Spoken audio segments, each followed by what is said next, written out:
01. Al Capone. Scarface. 70 glowing brass shell casings litter the freezing concrete floor. Above them, a red brick wall is permanently scarred with heavy lead and dark crimson stains. 7 men lay dead, lined up like dogs, executed in a fraction of a second. The date is February 14th, 1929. The north side of Chicago is an active war zone, but the architect of this slaughter is over 1,000 miles away, lounging poolside in Miami. Untouchable, arrogant. This is the iron-fisted empire of Alphonse Capone.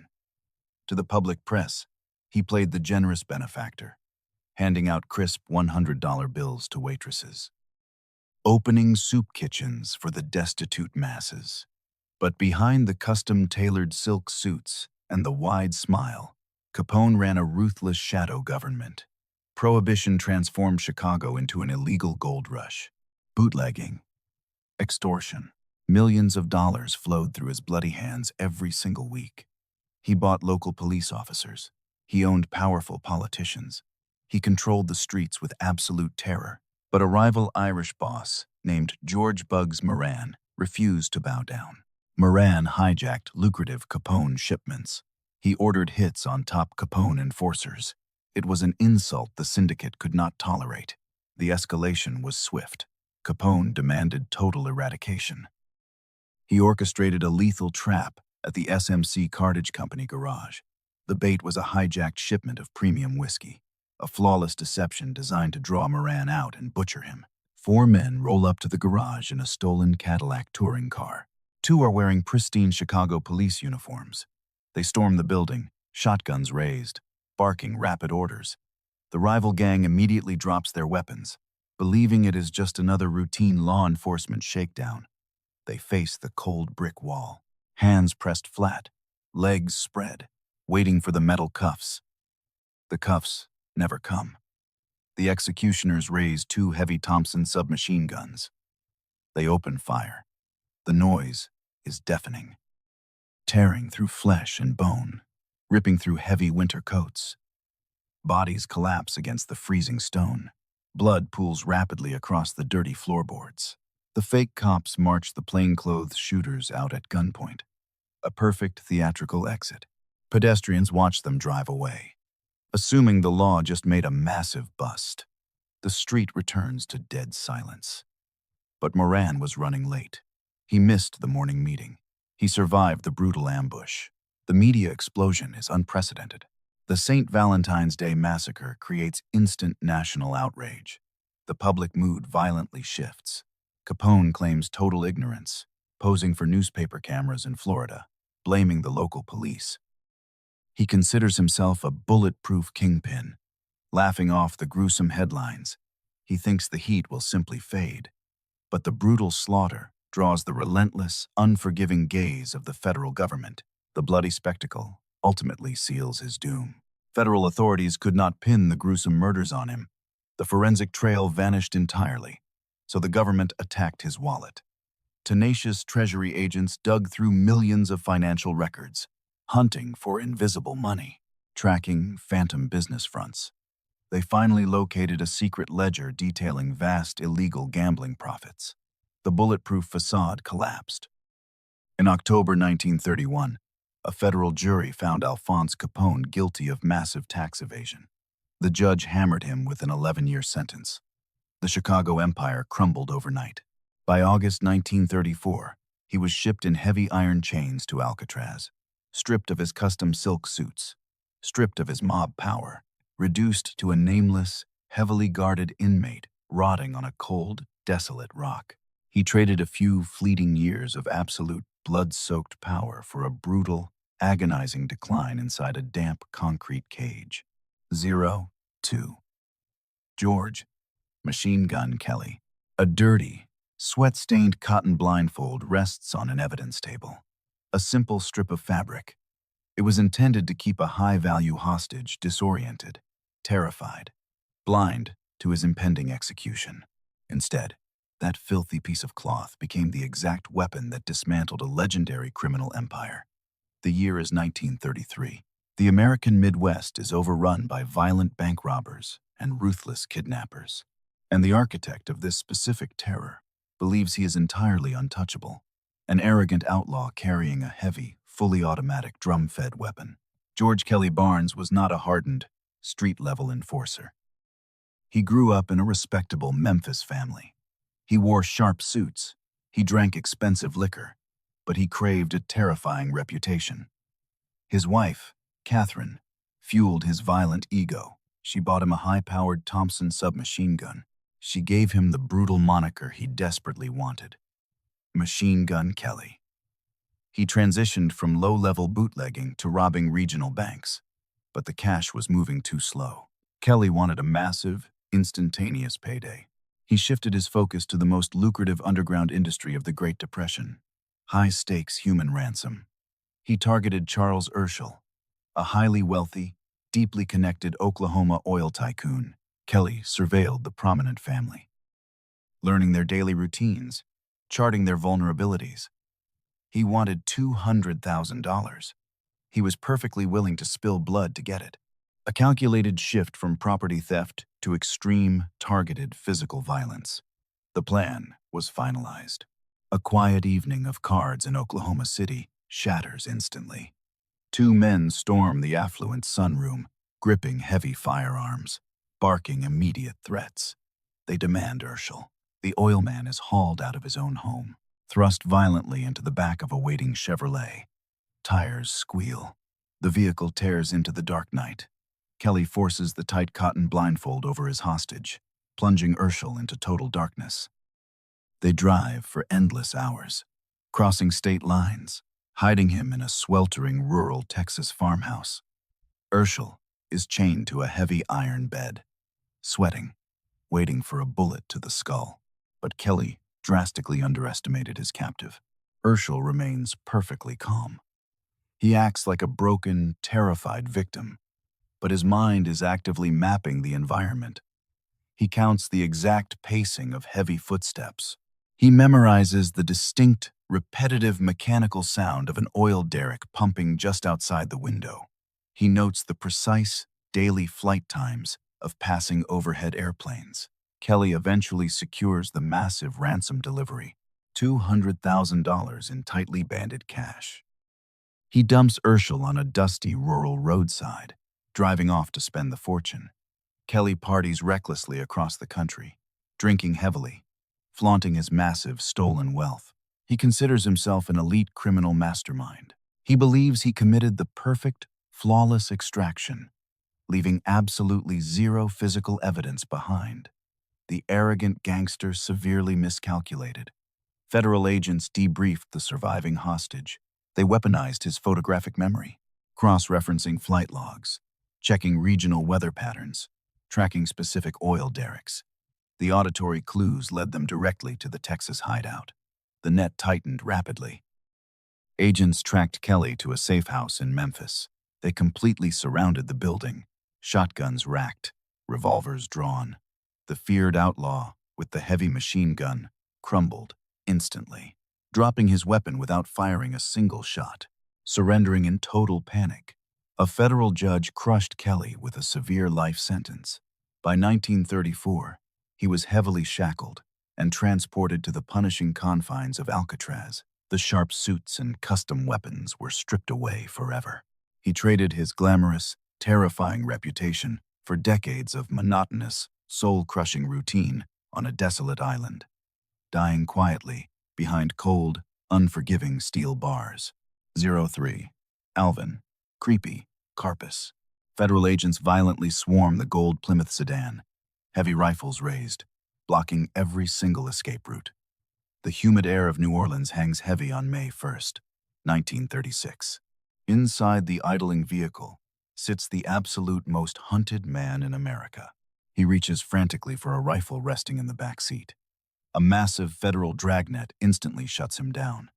The director of the Federal Bureau of Investigation personally steps forward to execute the high-profile arrest. The bloody reign of public enemy number one is officially over. Alvin Karpis did not look like a traditional, ruthless killer.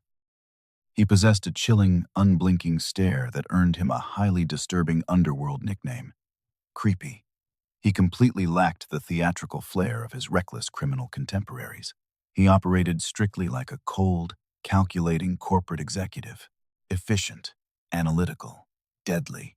Teaming up with the notorious Barker family, he built a highly organized and heavily armed criminal syndicate.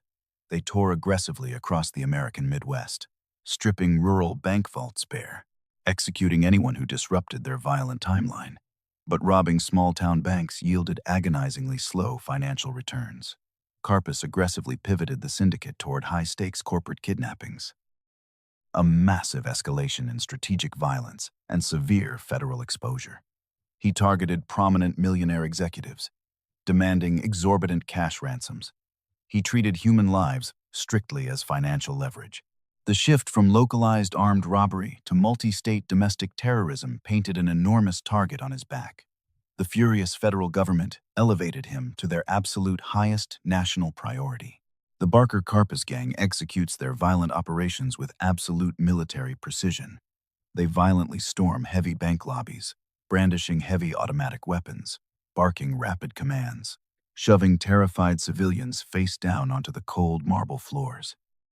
They blast through thick vault doors, hauling out heavy canvas bags stuffed with untraceable currency. Local law enforcement aggressively attempts to intervene. The gang immediately opens fire, ripping patrol cars apart with heavy armor-piercing machine gun rounds.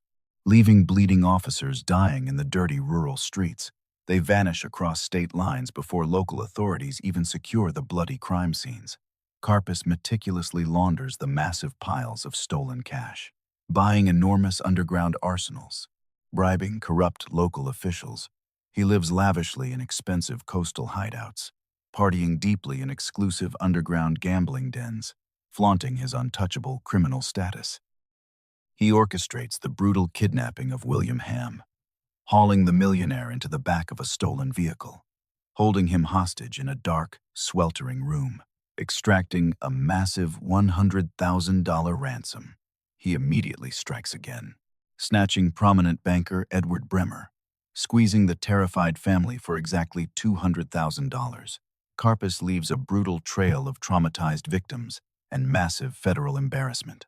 He casually evades immense law enforcement nets, burning his own fingertips with agonizing acid procedures to destroy his prints, smirking confidently at the mounting wanted posters. He entirely believes his own deadly myth. The massive ransom payments ultimately seal his total destruction. Federal agents aggressively trace the freshly laundered serial numbers. A relentless, nationwide surveillance operation successfully pinpoints his exact location in Louisiana. The director flies down to personally spring the massive trap. Surrounded by heavy firepower, Karpis surrenders without firing a single desperate shot.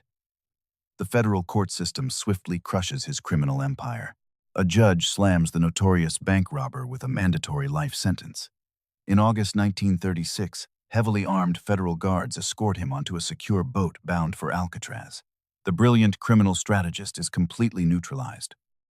He spends almost 26 consecutive years surviving inside the brutal island fortress, setting the absolute record for the longest sentence ever served at the notorious federal penitentiary. He traded millions in bloody ransom money for decades of absolute, crushing silence in a cold steel cage. 04. Roy Gardner. A heavy cloud of toxic cyanide gas fills a cheap San Francisco hotel room. A lifeless body slumps heavily inside a locked, windowless bathroom. Next to his cold hand rests a freshly typed manuscript. The title page simply reads, Alcatraz. The year is 1940. This silent, depressing end belongs to a man who once paralyzed the entire American rail system. A man who hijacked moving trains and outgunned federal guards. A brief rewind reveals a much more violent, blood-soaked timeline. Roy Gardner did not operate from the shadows. He operated in broad daylight. He possessed a charismatic, charming exterior. He worked legitimate jobs: welding, mining, smuggling contraband into Mexico. But the grueling manual labor offered microscopic payouts. He wanted a massive, immediate fortune. He targeted the absolute lifeblood of the early 20th century American economy, heavily guarded federal mail trains. This was not impulsive, amateur theft. This was a highly calculated, heavily armed assault on the United States government. Gardner systematically mapped out the remote railway routes. He studied the intricate schedules of massive steam locomotives hauling thousands of dollars in unmarked currency and government bonds. He completely abandoned his quiet, blue-collar facade. He acquired heavy revolvers. He mentally prepared to execute any mail clerk or federal marshal who stood between him and the heavy steel vaults. A total psychological shift from a drifting laborer to an apex predator of the American West. A massive steam engine tears through the California darkness. Gardner strikes with absolute precision. He leaps aboard the roaring locomotive, heavy revolvers drawn. He breaches the secure mail car, barking brutal commands. He forces terrified postal clerks against the shaking metal walls. He brutally pistol whips a resisting guard. Hot blood splatters across the heavy canvas mailbags. He hauls massive bundles of federal currency into the cold night, vanishing into the rugged landscape before law enforcement even receives a distress signal. He is eventually captured by federal authorities, but standard iron bars cannot hold him. He orchestrates a string of violent, humiliating prison breaks. He seizes a weapon from a federal guard on a moving transport train, taking heavily armed hostages, forcing the overwhelmed marshals into heavy iron chains. He violently kicks them into a corner. He leaps off the speeding train into the pitch-black night. A totally remorseless, terrifying display of tactical dominance. He travels casually across the country, spending stolen government bonds on expensive cigars and luxury hotels. Laughing openly at the massive federal manhunts, he considers himself completely unstoppable. He genuinely believes the law is entirely incompetent. He strikes again in Arizona, ambushing another secure government train, hauling away enormous stacks of cash, moving constantly, leaving frustrated federal agents chasing empty shadows and cold campfires across the blistering desert. His staggering arrogance triggers his final downfall. During a desperate train heist, an undercover mail clerk aggressively fights back. A brutal physical struggle ensues. Gardner is violently overpowered and permanently disarmed. The furious federal government takes zero chances. A federal judge hammers him with a massive 75-year sentence. He is shipped immediately to Alcatraz, becoming one of the absolute first inmates to populate the brutal island fortress. The inescapable, cold rock shatters his spirit. He endures horrific isolation. He is finally released in 1938, a broken, aging relic of a dead era. He writes a scathing memoir titled Alcatraz, trying to monetize his brutal past. But the book fails to restore his former glory. He traded decades of violent, adrenaline-fueled freedom for a lonely, agonizing death in a cheap, silent hotel room, suffocating on poison gas. A forgotten ghost. 05. Arthur. Doc. Barker. Searchlights violently slice through the thick, freezing San Francisco fog. Warning sirens scream across the dark water. A heavy barrage of rifle fire echoes off the concrete walls. A bleeding man collapses onto the jagged, barnacle-covered rocks, clutching a fatal bullet wound to his thigh, gasping for cold air. The date is January 13, 1939. Arthur Barker is dying on the unforgiving shoreline of Alcatraz, but his path to this dark, blood-soaked beach started years earlier. Arthur was known to the violent American underworld as Doc, but he possessed absolutely zero medical training. He was a stone-cold enforcer for the notorious Barker Karpis syndicate.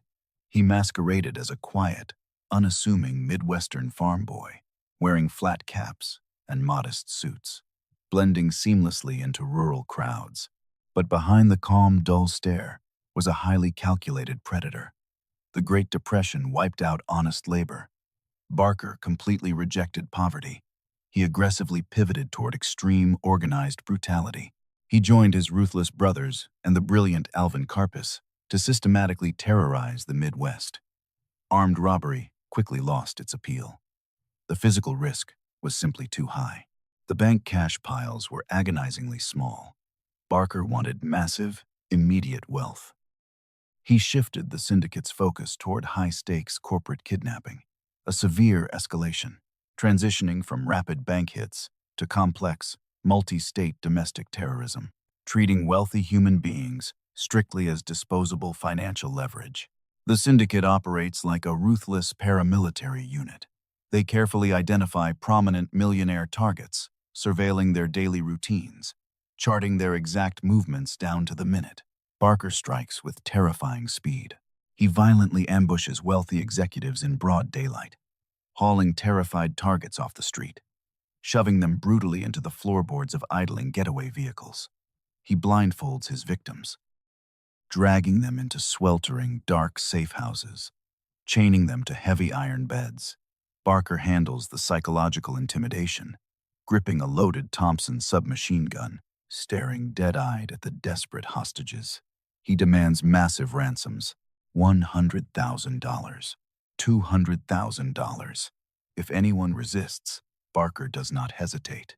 He actively participates in the cold-blooded execution of a night watchman during a medical facility robbery, leaving a bleeding corpse on the cold asphalt. He collects the massive ransom drops and vanishes. He flees casually across state lines, laundering the marked bills through corrupt brokers. He buys expensive tailored suits, rents luxury coastal apartments, partying recklessly in exclusive underground casinos. He brags openly to criminal associates about outsmarting the massive federal dragnet. He considers himself a supreme apex predator, untouchable, uncatchable, leaving a brutal trail of traumatized families and humiliated local police departments. His arrogance heavily fuels his continuous violent rampage, believing the federal government is entirely too slow to ever trap him. The federal government finally corners him. Agents raid his Chicago apartment in January 1935. Barker reaches frantically for a weapon. He is violently disarmed and shoved into heavy iron cuffs. A federal judge completely dismantles his reign of terror, slapping the kidnapper with a mandatory life sentence. He is shipped directly to the punishing confines of Alcatraz. But Barker refuses to rot quietly inside a cage. He meticulously saws through his heavy steel cell bars. On a foggy January night, he breaches the outer walls, scrambling desperately down to the freezing water. A tower guard spots the fleeing shadow. Warning shots are blatantly ignored. The guard opens fire. Heavy lead tears through Barker, shattering his leg. He bleeds out on the jagged rocks. He traded a few years of blood-soaked wealth for a violent, pathetic death on a cold, unforgiving island. 06. Frank Morris. A crudely painted face rests silently on a stiff prison mattress. The skin is a fragile shell of soap, toilet paper, and concrete dust. Swept human hair is glued carefully to the scalp. A morning guard taps the heavy iron bars. He barks an immediate order. The figure ignores him. The guard reaches through the steel cage and violently shoves the sleeping inmate. The fake head simply rolls off the cot, smashing onto the cold concrete floor. The cell is completely empty. The ultimate American fortress has just been breached. Frank Morris lacked the bloody resume of a cartel enforcer or a ruthless mob boss. He was a highly intelligent, institutionalized phantom, an orphan who bounced through the brutal juvenile system before graduating to armed robbery. His true criminal currency was his staggering intellect. He possessed a genius-level intelligence quotient, and he had an absolute obsession with escaping cages. Authorities shipped him to federal penitentiaries across the country. He broke out of almost every single one. The furious federal government finally transferred him to Alcatraz, the absolute end of the line. A cold, isolated rock, surrounded by freezing, chaotic currents. The warden considered the island totally inescapable, but Morris completely ignored the strict propaganda. He masked his intense surveillance behind the quiet, compliant demeanor of a model prisoner. He actively scanned the crumbling, salt-rusted infrastructure, identifying microscopic structural weaknesses behind his sink. He recruited 2 accomplices, shifting his mental focus from passive obedience to orchestrating the ultimate prison break. The execution requires agonizing patience. Operating strictly under the cover of the nightly accordion hour, Morris heavily modifies stolen dining hall spoons. He grinds them into sharp, makeshift chisels. He scrapes away the decaying concrete surrounding the air vent at the back of his tiny cell, month after tedious month. He builds a fake cardboard wall to conceal the expanding black hole. He steals over 50 rubber raincoats, secretly stitching and gluing them together inside the dusty utility corridor, fabricating an inflatable raft and crude life vests. The precise date arrives. June 11th, 1962. Morris places the decoy head onto his pillow. He squeezes his body through the narrow, jagged hole, crawling into the dark utility shaft. He links up with the Anglin brothers. They scale the heavy plumbing pipes, pushing aggressively upward. They pry open the massive roof ventilator, stepping out into the freezing maritime fog. They sprint across the flat roof, scurrying down a 50-foot cast iron pipe, dropping onto the rocky shoreline.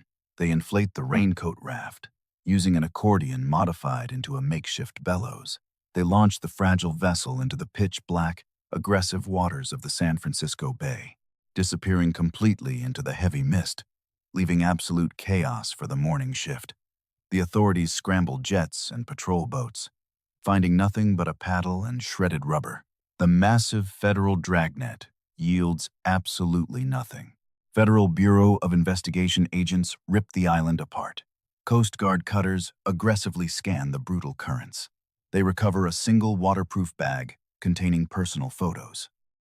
They find a crude life jacket washed ashore, but the men are entirely gone. The immense humiliation forces the federal government into immediate action. The iconic penitentiary is permanently shuttered less than 1 year later. Morris is never captured. He is never identified as a floating corpse. The federal government officially declares him drowned, swept away by the punishing tide. But the case file remains actively open for decades. Whether he sank to the muddy bottom of the bay or vanished successfully into South America remains a total mystery. He traded the absolute certainty of a cold steel cage for a blind, freezing plunge into the dark unknown. 07. John Anglin. A standard-issue rubber military raincoat rests entirely shredded on the jagged rocks of Angel Island. It smells faintly of cheap contact cement and desperation.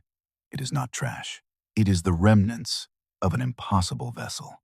For decades, federal authorities swore nobody could survive the freezing, violent currents surrounding Alcatraz. But this discarded scrap of green rubber proves otherwise.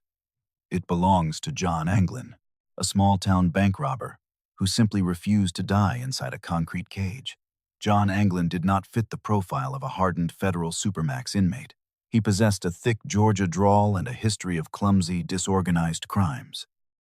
He robbed rural banks alongside his brothers using a child's plastic toy gun. He never fired a single real bullet. But the rigid justice system hammered him anyway. Shipped relentlessly between heavy federal penitentiaries, he violently rejected incarceration, attempting multiple desperate, high-risk breakouts, earning a one-way ticket to the absolute end of the line, the island fortress of Alcatraz. The warden demanded absolute, unquestioning submission. Anglin played the role perfectly, smiling warmly, sweeping the prison barbershop floor every single day without a single complaint. But behind the polite Southern charm, his mind actively dissected the aging, salt-rusted infrastructure. He aligned with his brother Clarence and the brilliant mastermind Frank Morris. Anglin completely abandoned his identity as a petty thief. He morphed into a highly disciplined, covert engineer, risking his life for a razor-thin chance at the freezing bay. The execution requires absolute, agonizing precision. Anglin steals heavy silver spoons from the dining hall. He aggressively grinds the metal against cold concrete, crafting sharp, makeshift chisels. He spends months aggressively scraping away the rotting plaster surrounding his tiny cell vent, operating strictly under the chaotic noise of the nightly music hour. He carefully crafts a fake wall to hide the gaping hole. He sweeps up massive piles of stolen hair from the barbershop floor, gluing it to a crude plaster dummy head. June 11th, 1962 arrives. Anglin places the decoy head onto his thin mattress. He violently contorts his body, squeezing backwards through the jagged hole in the wall. Plunging into the pitch-black utility corridor, he meets his brother and Morris. They scale a heavy network of iron plumbing pipes. Pushing aggressively upward, they tear off the massive roof ventilator cover. They sprint silently across the flat roof, scurrying down a 50-foot cast-iron pipe, dropping onto the blind side of the island. They rapidly inflate a massive raft stitched from 50 stolen raincoats. They shove off into the dark, freezing waters, disappearing completely into the heavy maritime fog. Morning arrives. The guards discover the fake heads. Sirens scream across the bay.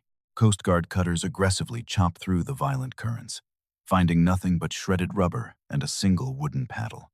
The massive federal dragnet turns up absolutely empty. Federal Bureau of Investigation agents hunt the Anglin brothers for decades, scouring the entire country, raiding safe houses, chasing endless dead ends. The federal government officially classifies them as drowned, claiming the violent, freezing bay simply swept them out to the open ocean. But the official narrative crumbles. The family receives mysterious, unsigned postcards. Decades later, a grainy photograph surfaces from Brazil, showing two aging men bearing a striking, undeniable resemblance to the missing brothers, standing confidently on a rural farm, untethered, free. The case remains actively open today. It stands as the absolute greatest humiliation in American law enforcement history. John Anglin was never recaptured. He never spent another single second rotting in heavy irons.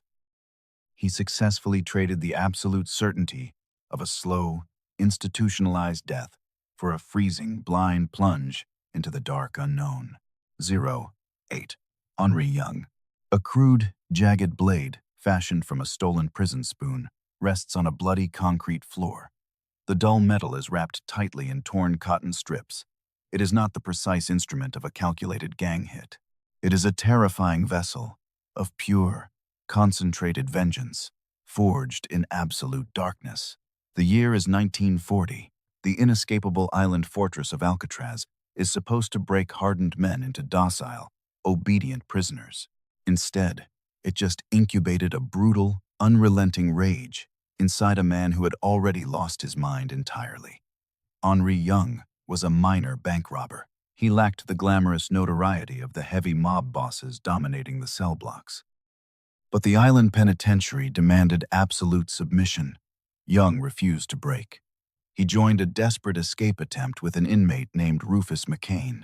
The brutal currents and heavy guard patrols shattered the plan. The guards dragged the freezing men back to the rock. The warden exacted a terrifying punishment.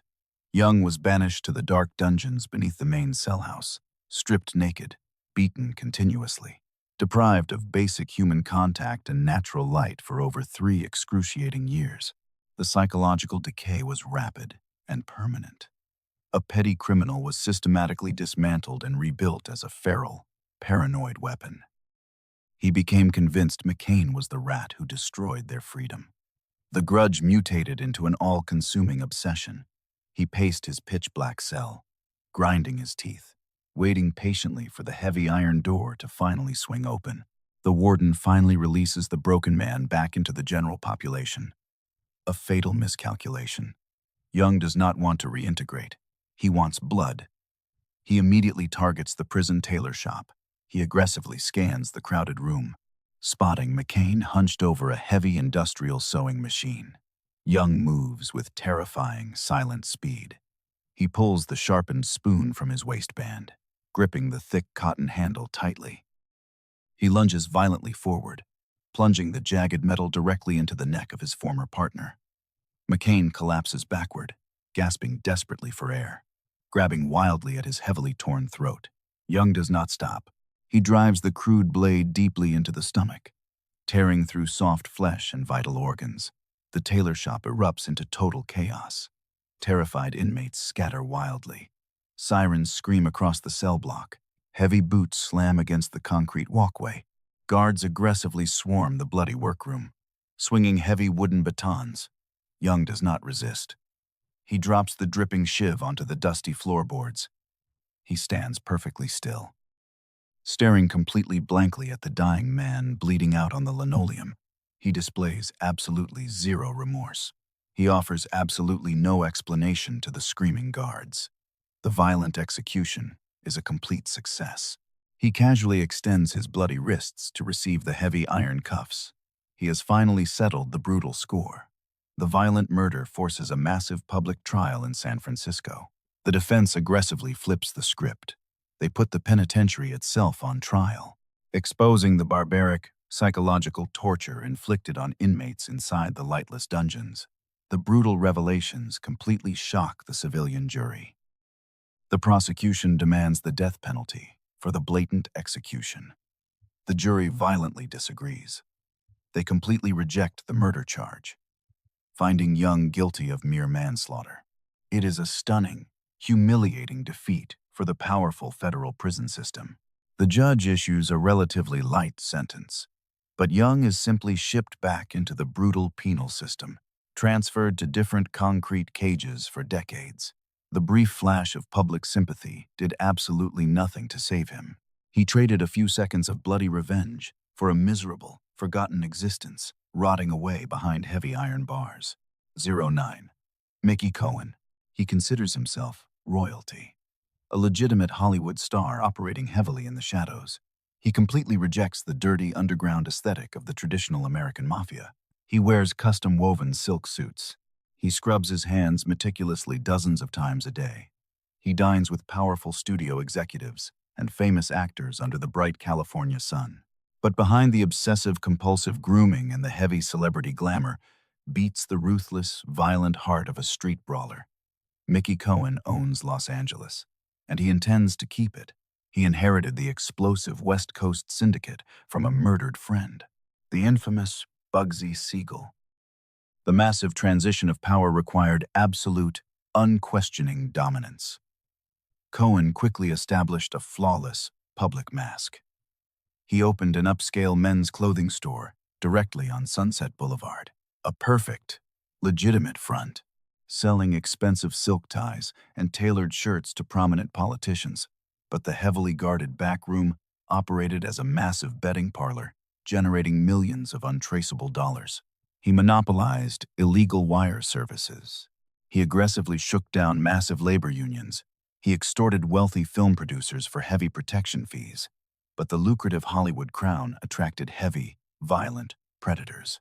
Rival mafia crews aggressively moved in from the Midwest. Jack Dragna openly challenged his total authority. The glossy celebrity facade cracked instantly. Cohen reverted immediately to his brutal, bare-knuckle boxing roots. He ordered massive, preemptive strikes, turning the bright, glamorous streets of Los Angeles into an active, bloody war zone. He unleashes a heavy barrage of strategic violence across the city.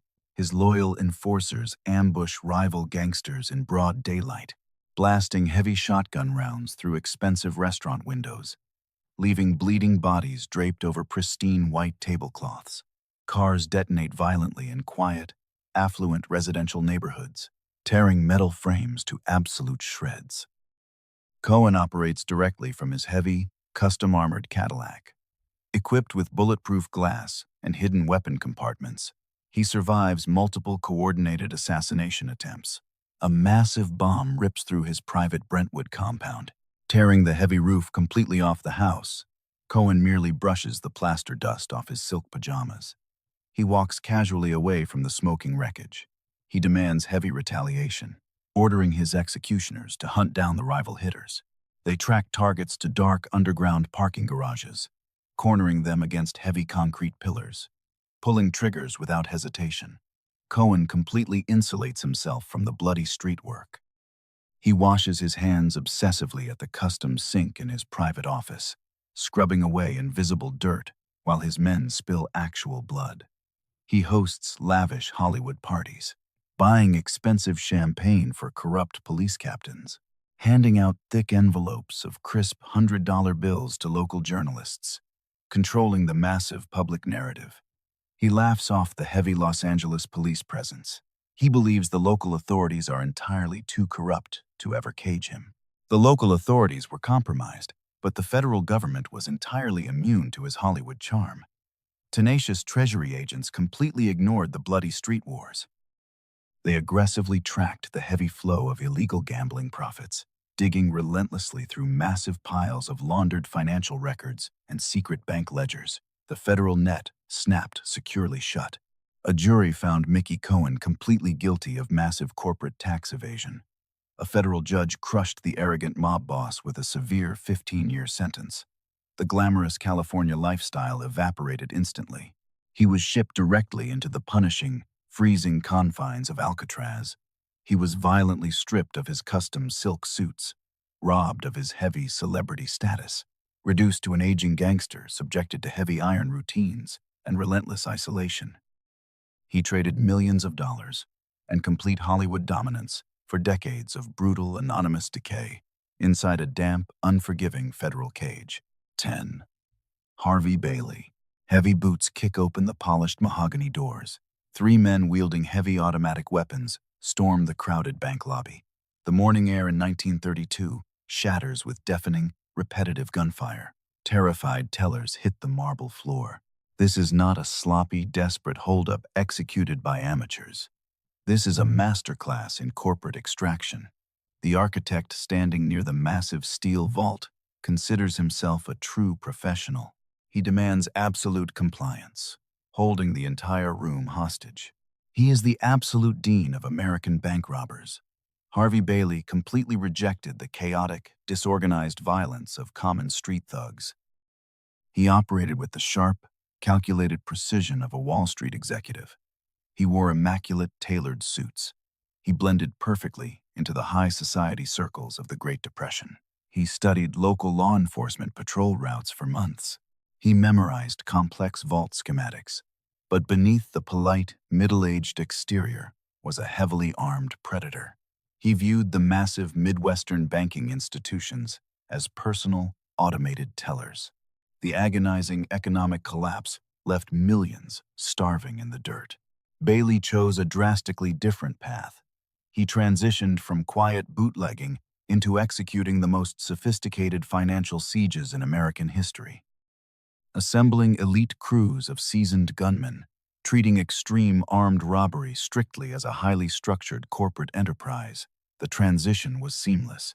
The escalation was massive. He wanted millions. He was perfectly willing to spill innocent blood to secure his violent retirement fund.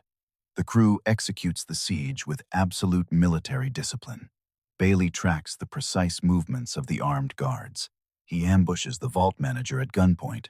Shoving the terrified executive against the cold steel safety deposit boxes, he demands the heavy iron keys.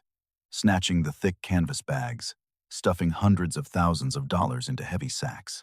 Sirens wail in the distance. Local police rapidly approach the perimeter.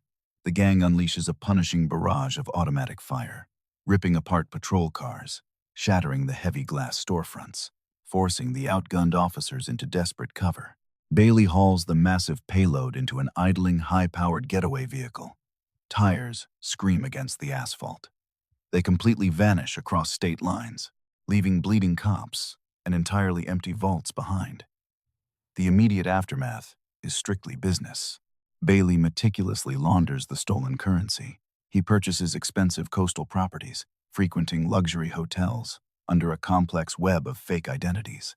He casually partners with other notorious figures, supplying heavy weapons and expert tactical advice to violent syndicates. He considers himself entirely untouchable, a true phantom operating strictly above the law. He brags quietly to his violent associates about outsmarting the powerful federal government. He drinks expensive, imported whiskey. He ignores the massive federal manhunts. He completely detaches himself from the heavy physical trauma and extreme violence he constantly unleashes across the Midwestern United States. His massive, unchecked ego triggered his final collapse. Federal agents relentlessly tracked marked bills from a completely separate, high-profile kidnapping operation.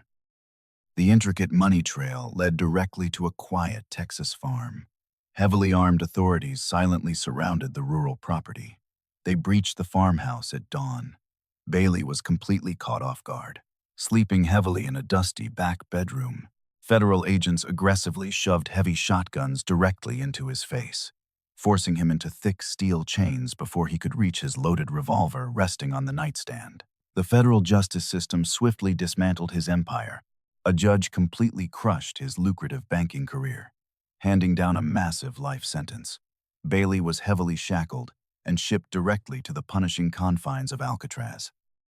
Stripped of his immaculate tailored suits and massive stolen wealth, he traded a fast, adrenaline-fueled fortune for decades of absolute, agonizing silence, rotting on a freezing federal rock.